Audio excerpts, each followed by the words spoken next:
dt upon dO equal to A minus x plus nx upon A, because the number of moles in the beginning were A. From this we can write, therefore, dt by dO equal to 1 plus n into x upon A minus x by A.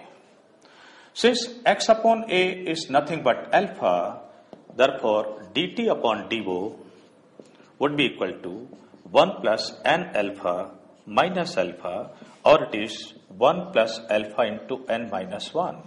From this it is clear that alpha equal to dt minus dO upon n minus 1 into dO.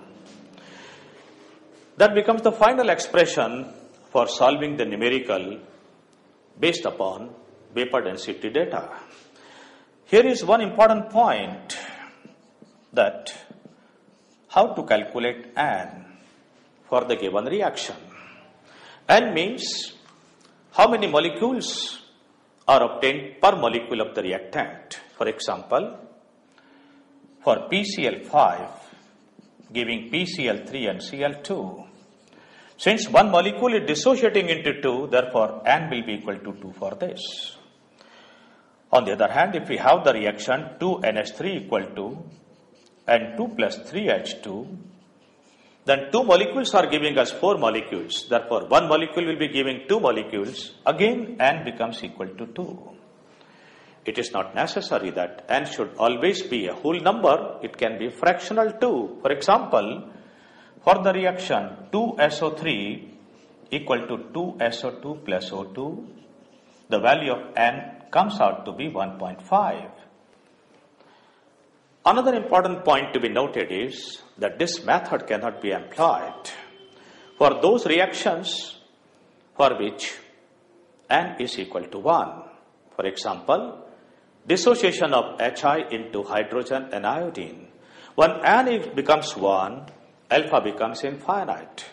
Therefore, this method is applicable only for those reactions for which n is more than 1. Maybe whole number, maybe fractional. So, degree of dissociation can be calculated in this manner. Let us have a numerical problems to illustrate the use of this formula.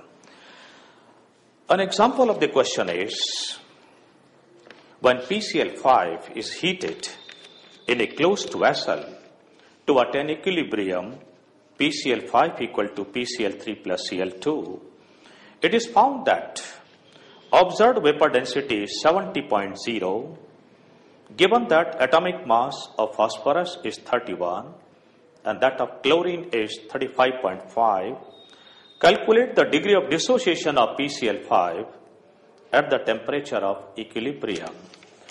So, in this question, our reaction under consideration is dissociation of PCl5.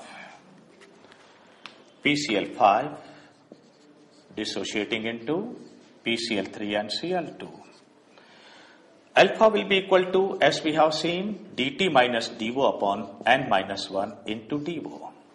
And n is equal to 2 for this reaction, therefore alpha becomes dt minus dO upon dO.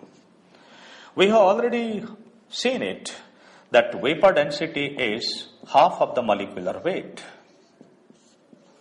And molecular weight of PCl5, because we are given the atomic masses, that comes out to be 31 plus 35.5, that is 208.5. Therefore, dt, the theoretical vapor density would be half of this 104.25. And dO is already given to us, that is equal to 70. Therefore, alpha comes out to be equal to 104.25 minus 70 upon 70. This comes out to be equal to, on solving, the result is, this is 0.4892, or we can say it is 48.92%. That becomes the answer of this question. Sometimes, in this type of questions, we are asked to find out observed molecular weight. In that case, we are given the density of the gaseous mixture at equilibrium.